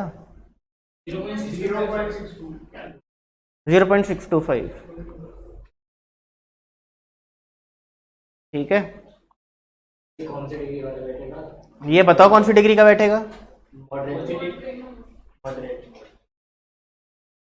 मॉडरेट डिग्री ऑफ कोरिलेशन है यहाँ, moderate degree of positive correlation है यहाँ। ठीक है जी, आंसर पॉजिटिव है तो पॉजिटिव, और 0.625 है। 0.75 तक क्या होता है मॉडरेट, 75 से लेकर 9 तक होता है हाई डिग्री, फिर वेरी हाई डिग्री, फिर 1। चलिए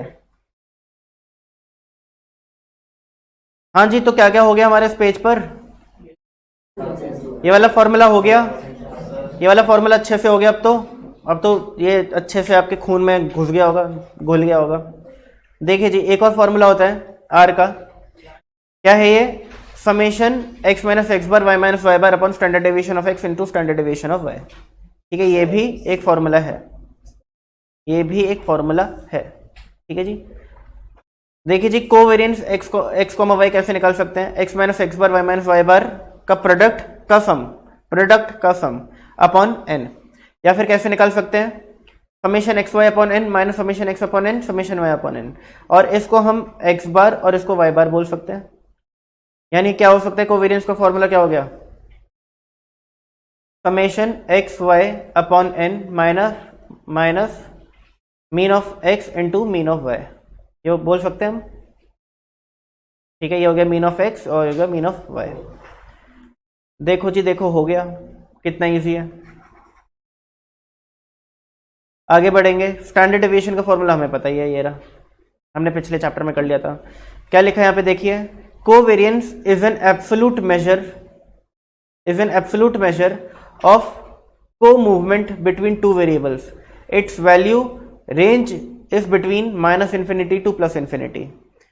देखो आर और कोवेरिएंस के बीच में क्या फर्क हो गया? आर जो है वो -1 टू +1 के बीच में होता है, लेकिन जो कोवेरिएंस है ये माइनस इन्फिनिटी से लेकर के प्लस इन्फिनिटी के बीच होता है। और इसलिए हमें पता नहीं चलता कोवेरिएंस से कि भाई अगर पॉजिटिव है तो कितने डिग्री का पॉजिटिव है, या अगर नेगेटिव है तो कितने डिग्री का नेगेटिव, ये पता नहीं चलता। सिर्फ ये पता चल जाता है पॉजिटिव है नेगेटिव है। कोवेरिएंस को देख के मैं ये पता लगा सकता हूँ कि मेरा कोरिलेशन का जो आंसर है पॉजिटिव आएगा नेगेटिव आएगा, और कुछ नहीं पता लगाया जा सकता। ठीक है ना। अगर मुझे एग्जैक्टली डिग्री पता लगानी है कि किस डिग्री का रिलेशनशिप है तो मुझे आर ही निकालना पड़ेगा, कोवेरिएंस से वो पता नहीं चलेगा। बट कोवेरिएंस यूज होता है आर निकालने के लिए, वो आपको दिख ही गया यहाँ पर। कोवेरिएंस यूज होता है आर निकालने के लिए, ये हमको दिख ही गया यहाँ पर। ठीक है ना। ठीक है, दोबारा बोल रहा हूँ, कोवेरिएंस यूज होता है आर निकालने के लिए, ये हमको दिख गया। तो बताइए जी, इतनी बातें समझ आ गई? Yes, sir. हमने चैप्टर शुरू किया, बेसिक्स पढ़े, टाइप्स ऑफ कोरिलेशन पढ़े, और हमने मेथड्स पढ़ रहे हैं कोरिलेशन फाइंड आउट करने के। 4 मेथड थे, स्कैटर डायग्राम हो गया, कार्ल पियर्सन हो गया। अब कौन सा आ रहा है? Rank correlation. रैंक कोरिलेशन का कहाँ यूज होता है? सबसे पहला और इंपॉर्टेंट सवाल, अगर मेरे पास जो डेटा है वो क्वालिटेटिव नेचर का है, फॉर एग्जाम्पल आप सभी लोगों का एक फैशन शो हो रहा है जिसमें आप लोग खुद चल के आओगे भाई, ठीक है ना। तो सामने से चल के आ रहे हो, मैं और ईशान सर लेट से जज हैं, ईशान सर और मैं जज हैं, ठीक है ना। और सब लोग रैंप वॉक कर रहे हैं बढ़िया, एकदम बढ़िया कपड़े पहन पहन कर। अब हमें डिटरमाइन करना है कि मेरी सोच और ईशान सर की सोच में क्या कोरिलेशन है, पॉजिटिव या नेगेटिव। अच्छा, अगर पॉजिटिव कोरिलेशन है उसका मतलब क्या है कि जो बच्चे मुझे अच्छे लगे सुंदर सुंदर वही ईशान सर को भी लगे होंगे, थोड़ा बहुत ऊपर नीचे। नेगेटिव का क्या मतलब है, जो मुझे अच्छे लगे उनको बेकार लग रहे थे, जो उनको अच्छे लगे मुझे बेकार लग रहे थे, यही मतलब हुआ इसका। अब आप लोग अगर चल के आते हो तो आपकी क्वालिटी है ना, ये तो आपकी क्वालिटी है कि भाई कौन अच्छा लग रहा है कौन बुरा लग रहा है, और इस बेसिस पर हमें कोरिलेशन निकालना है। तो अगर क्वालिटेटिव डेटा है और कोरिलेशन निकालना है तो किसका यूज करते हैं, रैंक कोरिलेशन का। हम क्या करेंगे, हम देखेंगे कि भाई सामने से जो आ रहे हैं लोग चल चल के बढ़िया बढ़िया, उनको रैंक असाइन करेंगे। जो मुझे सबसे अच्छा लगा मैंने रैंक 1 दिया, जो दूसरे नंबर पे अच्छा लगा उसे रैंक 2 दिया। इसी तरीके से ईशान सर ने भी किया। तो लेट से सबसे पहले राजन चल के आए, ठीक है, मैंने उनको रैंक 1 असाइन किया, ईशान सर ने रैंक 3 असाइन किया। फिर दुर्गेश चल के आए, मैंने रैंक 2 असाइन किया, ईशान सर ने रैंक 5 असाइन किया। तो इस तरीके से सारे बच्चे चल के हमने अलग अलग रैंक असाइन कर दिए सारे बच्चों के। अब मेरे पास मेरे रैंक है, ईशान सर के रैंक है। अब इन दोनों रैंक के बीच में कोरिलेशनशिप निकालनी है, मुझे रिलेशनशिप निकालनी है और डिग्री निकालना है, ठीक है ना। अगर आंसर पॉजिटिव +1 आया तो इसका मतलब क्या है कि हम दोनों को एग्जैक्टली सेम वही लोग अच्छे लगे, मैंने उन्हीं को रैंक 1 दी जिनको ईशान सर ने दी, ईशान सर ने जिनको रैंक 2 दी मैंने भी रैंक 2 दिया, यानी हम दोनों की सोच एग्जैक्टली सेम है, बिल्कुल। तो ये हो जाएगा परफेक्ट पॉजिटिव कोरिलेशन। आ गई बात समझ।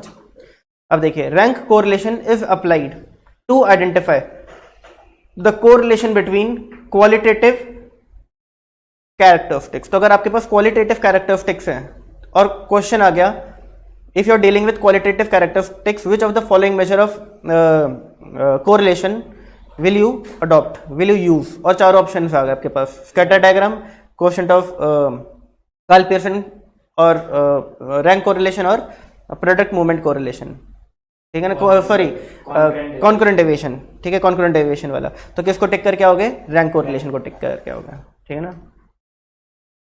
मोस्ट यूज वाले में कोरिलेशन। हाँ, अब देखिए रैंक कोरिलेशन, इसको भी हम आर ही बोलेंगे, ठीक है। रैंक कोरिलेशन का एक और सिंबल भी होता है वैसे तो, ऐसा, मतलब वो पी तो ऐसे बनता है, बट वो पी होता है जिसकी बहुत छोटी टेल होती है, ठीक है ना।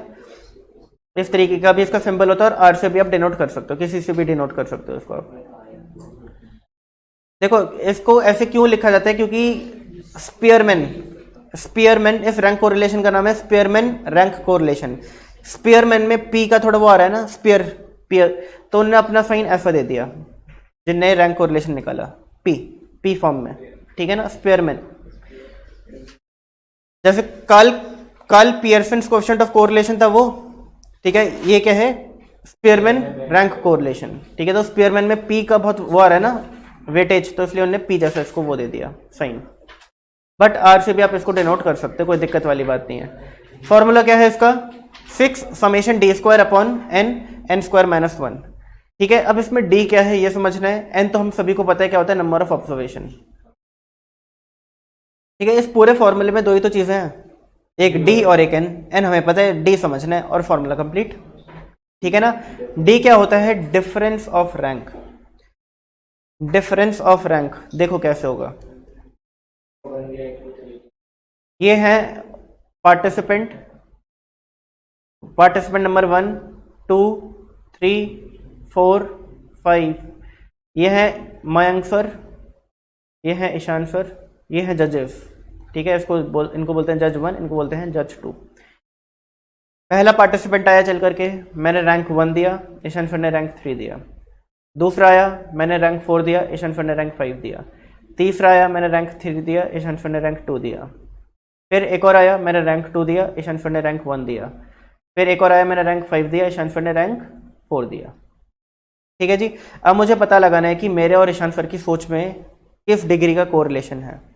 मैं क्या करूंगा, ध्यान से सुनना, मैं पहले निकाल लूंगा डिफरेंस इन रैंक। तो 1 - 3 कितना होता है, -2, 4 - 5 -1, 3 - 2 1, 2 - 1 1, 5 - 4 1।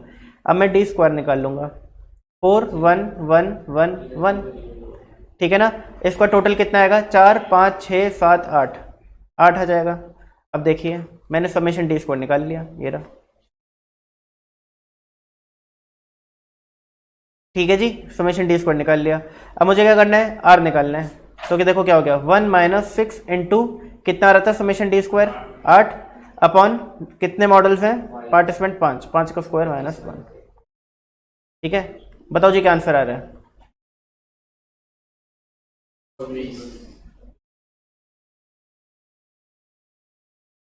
120 माइनस 48 डिवाइड बाई 120, 0.6 पॉजिटिव। तो हम क्या बोलेंगे कि मॉडरेट डिग्री ऑफ कोरिलेशन है, positive moderate degree of positive correlation. ठीक है ना, आ गई बात समझ। और वो दिख भी रहा है, डेटा को देख के भी लग रहा था आपको कि कहीं ना कहीं पॉजिटिव ही आएगा। ये तो आपके दिमाग में देख कर ही आ गया होगा ना कि आंसर पॉजिटिव आएगा। ठीक है ना, क्योंकि हमने रैंक कैसे दिए, 1 दिए तो 3 दिए, 4 दिए तो 5 दिए, 3 दिए तो 2 दिए, आसपास ही हैं। ठीक है, बट एग्जैक्टली किसी ने भी किसी भी पार्टिसिपेंट को सेम रैंक नहीं दी। तो हमारी सोच मिलती है बट बहुत ज़्यादा नहीं मिलती, थोड़ी बहुत मिलती है।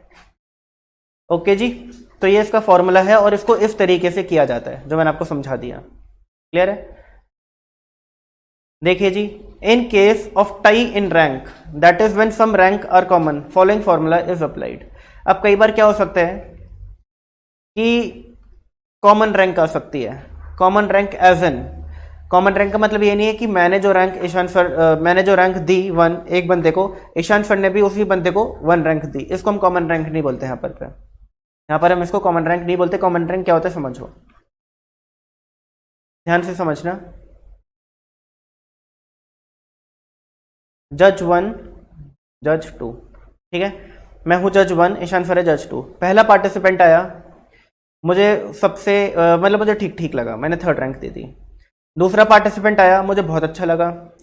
तीसरा पार्टिसिपेंट आया, मुझे इक्वली अच्छा लगा, इक्वली। ठीक है ना। फिर एक और पार्टिसिपेंट आया, मुझे अच्छा लगा। ठीक है ना। और फिर एक और पार्टिसिपेंट आया, ठीक है, और 4 आ गया। यहाँ पे क्लियर हो गई चीज। अब यहाँ पर ये आ गई ना कॉमन रैंक, दिख रही है आपको। इसका क्या ट्रीटमेंट होगा ये हम बात कर रहे हैं। ठीक है ना। अब देखो, ईशांत सर ने भी पहले वाले पार्टिसिपेंट को 3 दी, मैंने भी 3 दी। इसको हम कॉमन रैंक यहाँ पे नहीं बोल रहे। हम कॉमन रैंक किसको बोल रहे हैं, जब एक ही जज सेम रैंक 2 या 2 से ज्यादा पार्टिसिपेंट को दे रहा है। अगर ये बात समझ, यहाँ पे कॉमन रैंक का क्या मतलब है। अब उसको करना कैसे वो मैं आपको समझाऊंगा। Again this is not important for exam, क्योंकि काफी बड़ा हो जाता है ये। ठीक है ना। Where m1 represent the number of times the first item is repeated, m2 represent the number of times second item is repeated and so on. तो इसको एक क्वेश्चन के थ्रू हम लोग करेंगे। अभी थोड़ा सा होल्ड पे रखो बस, थोड़ा सा। ठीक है ना, इसको हम क्वेश्चन के थ्रू समझ लेंगे। एक ही क्वेश्चन कराऊंगा, इतना इंपॉर्टेंट नहीं है तो मैं ज्यादा क्वेश्चन कराऊंगा नहीं। आइए जी, आगे क्या लिखा है। Note when the ranks are not given in the question, अगर बाई चांस क्वेश्चन में रैंक गिवन नहीं है तो in such situation it is necessary to assign the rank. Rank can be assigned by taking either the highest value as 1 और lowest value as 1। ठीक है जी। For example,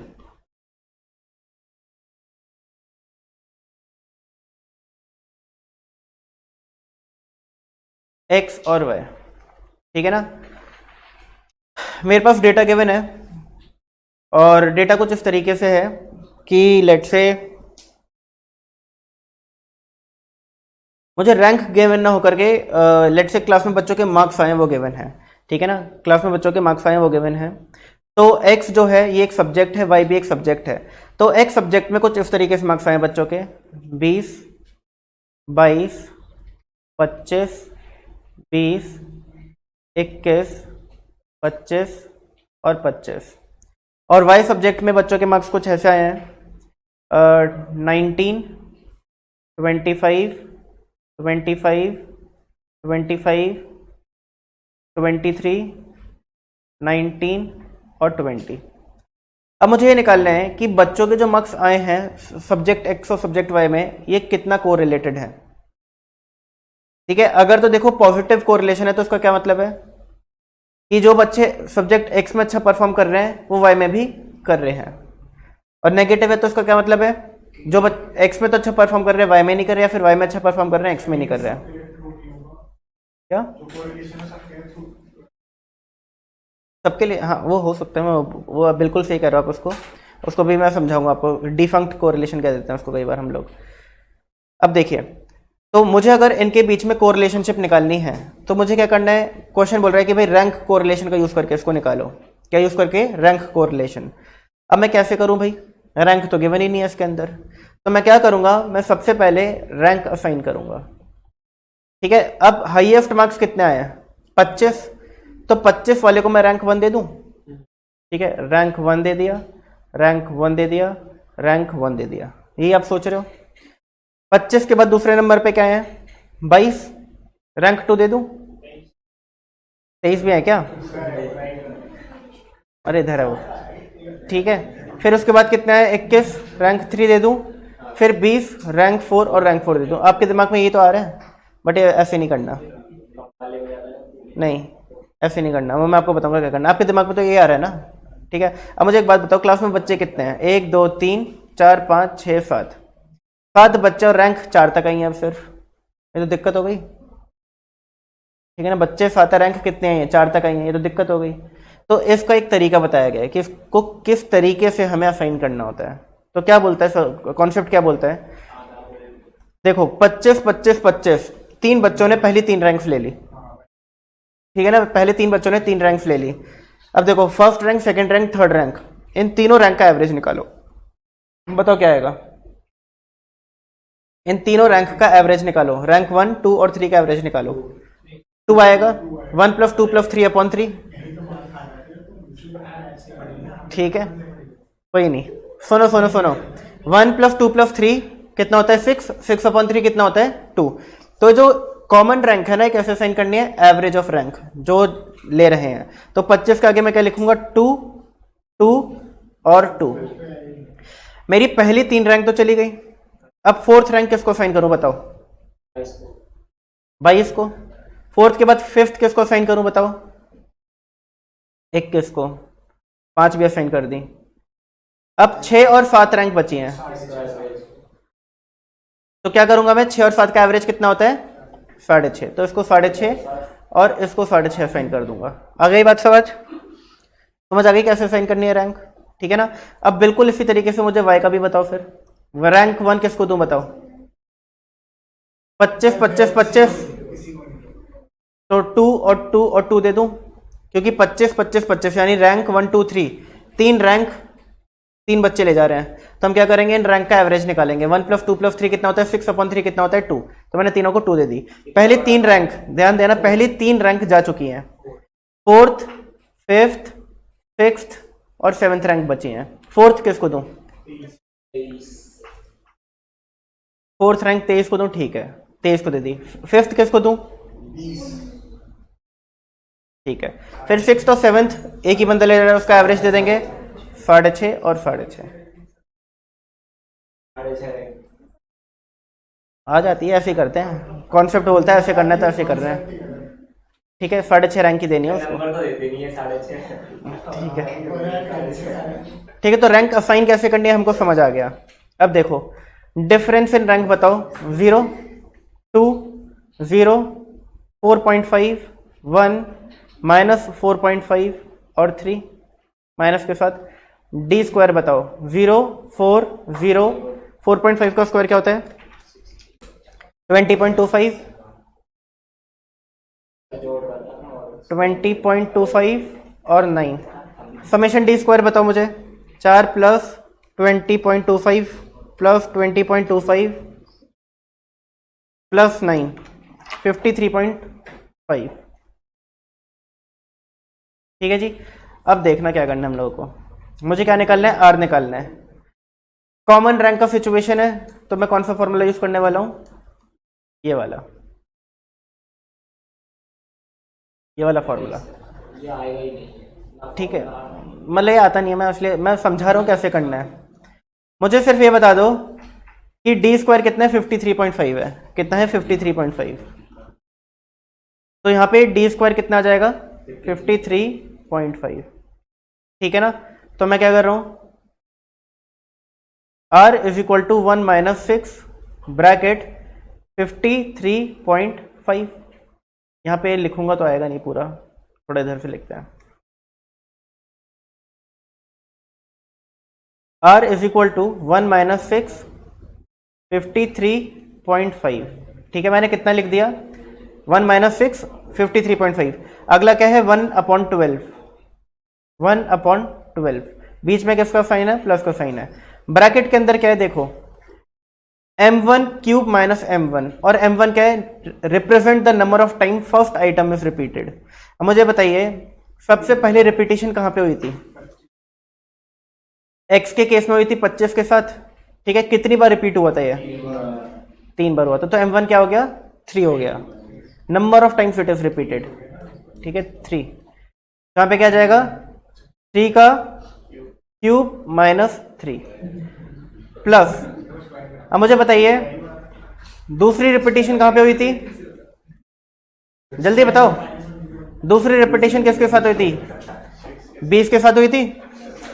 क्या rank आई थी 6.5 6.5। कितने आइटम्स थे, 2। कितनी बार रिपीट हो रहे थे, 2 बार। तो m2 क्या हो गया 2 हो गया, 2 का क्यूब माइनस 2। ठीक है, प्लस तीसरी रिपीटेशन अगेन 25 25 25 आ रहा था y वाली रैंक में, याद है आपको y वाली रैंक में। हाँ हाँ हाँ हाँ हाँ लिख रहा हूँ, मुझे आपके सर बोलते दिख गया। प्लस आखिरी रिपीटेशन कौन सी थी 19 की, 2 बार। तो 2 का cube minus 2 upon n square. कितने बच्चे हैं ये, 7 बच्चे थे ना, 7 रैंक दे रहे थे हम। तो 7 का स्क्वायर माइनस 1। ठीक है, ये आपका आंसर आ जाएगा। बताइए क्या आ रहा है, अरे कर लो, क्या हो गया।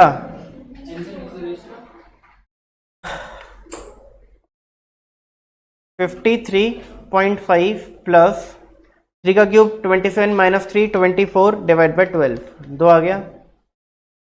प्लस 2 का cube 8 minus 2 6 upon 12 1/2 plus 2 plus 1/2, यही होगा। ठीक है, ये भी वही हो जाएगा। ठीक है, और ये भी वही आ जाएगा, ये सेम सेम आ रहा है। 7 × 48,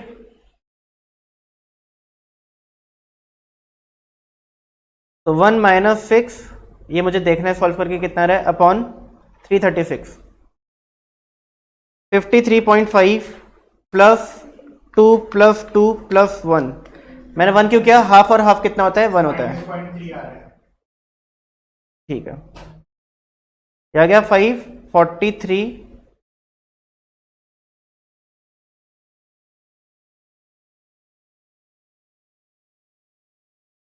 अरे कुछ गलत कर दिया ना,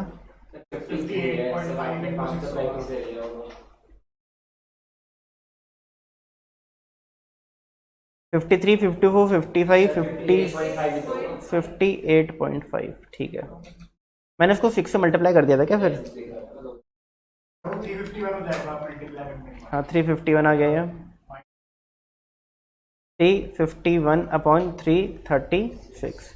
तो 336 माइनस 351 माइनस 15 अपॉन 336, ये आ गया माइनस। तो हम क्या बोलेंगे, very low degree of negative correlation. 0.4 आ रहा है ना, 0.4 नहीं आ रहा, 0.04 आ रहा है। 0 के पास है, बहुत ही ज्यादा 0 के पास है। ठीक है ना, very low degree of negative correlation, ये इसका आंसर आ जाएगा। आ गई बात समझ, ठीक है ना। तो x और y के बीच जो रिलेशनशिप है बच्चों का, वो एक तो नेगेटिव है और very low degree of negative correlation है। तो इस तरीके से इस क्वेश्चन को किया जाता है। ठीक है, अगेन नॉट फॉर एग्जाम।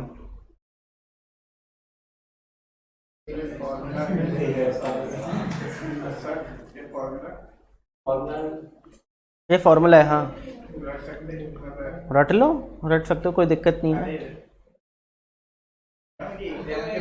नहीं नहीं नहीं नहीं नहीं नहीं, ये नहीं आएगा। नहीं, अगर आप ये सोच रहे हो ना कि सर इससे फॉर्मूला पूछ ले, वो भी चांसेस नहीं है। इसमें वैसे एक बार को हो सकता है ये पूछ ले कि इसमें M1 और M2 क्या रिप्रेजेंट करता है, तो आपको ये पता होना चाहिए कि M1 क्या रिप्रेजेंट करता है, number of times first item is repeated, M2 क्या रिप्रेजेंट करता है, number of times second item is repeated and so on. ठीक है, आप याद रखना M1 M2 क्या होता है, रैंक नहीं होती, ये सोचो कि रैंक होती है, वो होती है कि कोई भी चीज जब पहली बार रिपीट हुई थी कोई भी रैंक, तो कितनी बार रिपीट हुई थी। जैसे 25 पहली बार रिपीट हुआ था, 3 बार रिपीट हुआ था, 3 हो गया। उसके बाद एक और चीज रिपीट हुई थी, 2 बार हुई थी, तो M2 2 हो गया। फिर दोबारा वाई सीरीज में 25 3 बार रिपीट हुआ था, तो M3 25 हो गया। और फिर एक और बार रिपीटेशन हुआ था, 2 बार रिपीटेशन हुआ था, M4 2 हो गया। इस तरीके से नोट, ये हमने पढ़ लिया। नोट अगला, when the ranks are repeating then the common rank assign to this item is taken.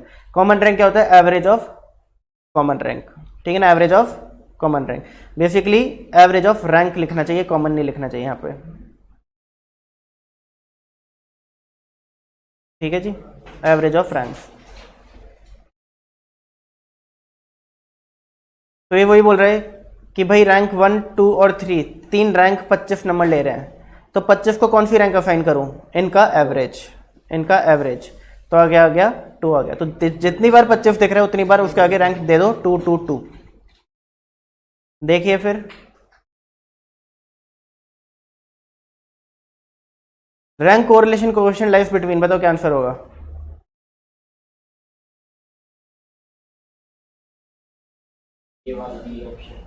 ठीक है, for a group of 8 student the sum of square of difference in rank for math and stat marks are found to be 50, what is the rank correlation, important question for exam. बताओ जी क्या answer आएगा,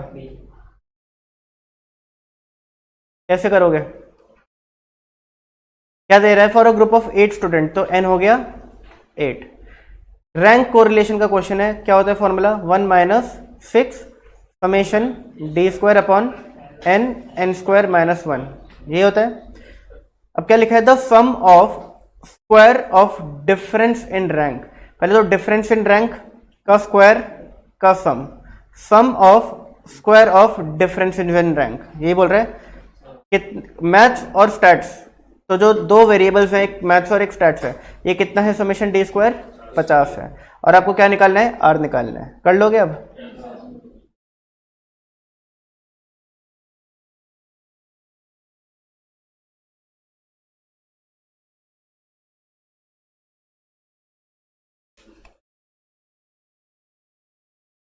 (504 minus 300 divided by 504),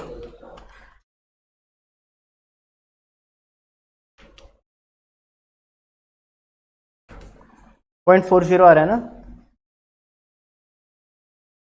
ठीक है जी। तो answer आ गया 0.40, आगे कुछ और भी आ रहा था 0.40476 करके, बट नियरेस्ट आंसर 0.40 है। नींद आ रही है, चार, अच्छा 4, अच्छा एक एग्जांपल और कर लो फिर चले जाना, ठीक है, एक एग्जांपल और कर लो। गर्मियों का मौसम आ रहा है, पानी लेके आया करो, गर्मियों के मौसम में तो दिन में नींद ही आती है और कुछ नहीं आता। सर शाम सर तो कैसे लगवा रहे हैं। क्या, हाँ अरे हमने कितनी बार उसको कॉल करके बोल दिया कि भाई पानी दे दो दे दो, देते ही नहीं हो, दिक्कत दे रहा है पानी वाला भी। पृथ्वी तुम्हें कोल्ड ड्रिंक पीनी है, चलो example, if the rank correlation, एक आखिरी कर लो, if the rank correlation coefficient between marks in management and mathematics for a group of student is 0.6, ठीक है ना, if the rank correlation coefficient between marks in management and mathematics of a group of student is 0.6, ठीक है, coefficient correlation दिया हुआ है, and the sum of square of differences in rank is 66, खुद बताओ क्या निकालना होगा, बिना क्वेश्चन पढ़े, एन निकालना होगा, क्योंकि रैंक और रिलेशन में तीन ही तो चीज होती है, एक एन, एक आर और एक डी। ठीक है, निकाल के जल्दी से बता दो कितना आंसर आ रहा है,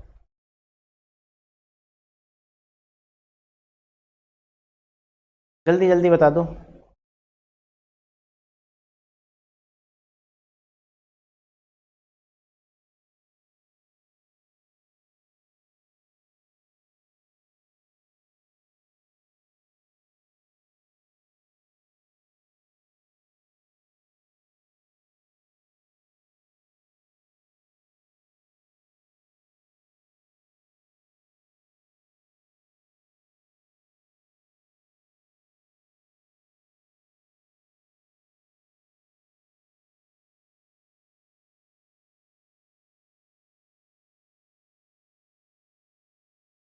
इसको ऐसे भी लिख सकते हैं 396 divided by 0.40 is equal to n square minus 1। 396 डिवाइड बाय 0.4 कितना होता है 990। अब देखो क्या करना है इसके बाद, ज़्यादा सोचना नहीं है, एक तो ऑप्शन देख के पुट कर लो, दूसरा आप क्या कर सकते हो 990 को क्या मैं लिख सकता हूँ 10 into 99। बताओ जरा, क्या मैं इसको 100 - 1 भी लिख सकता हूँ? क्या इसको मैं 10 का स्क्वायर माइनस 1 भी लिख सकता हूँ? क्या मुझे आंसर पता चल चुका है? आगे बात समझ, इसको कहते हैं भाई कंपैरिजन, कंपैरिजन करके भी इसका आंसर निकल जाएगा जल्दी। ठीक है जी, आगे बात समझ। वैसे तो मैं रिकमेंड करूंगा कि इस स्टेप के बाद ऑप्शंस होंगे आपके पास 4, वो पुट करके देख लो। n अगर 9 है तो 9 पुट करके देख लो 990 आ रहा है कि नहीं आ रहा, 10 है 10 पुट करके देख लो, इस तरीके से तो आपको जल्दी आंसर आ जाएगा। ठीक है, तो कोई डाउट है भाई आज की क्लास में? नहीं।